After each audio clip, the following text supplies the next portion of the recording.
Hello guys, this is Fanny Green and today I'm showing you how to install fonts to your computer.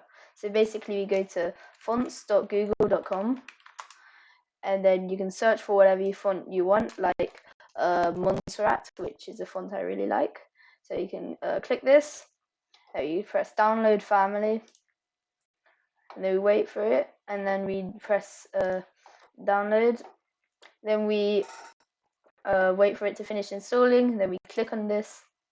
Then we can install whichever one we want, like for example, I'm going to download Montserrat Lite. So this will pop up hopefully, and then you press install, and then it will install it to your computer. So after you've done that, you restart the app you want to use the font in, and then it should work. So thanks for watching, hope you have a good day.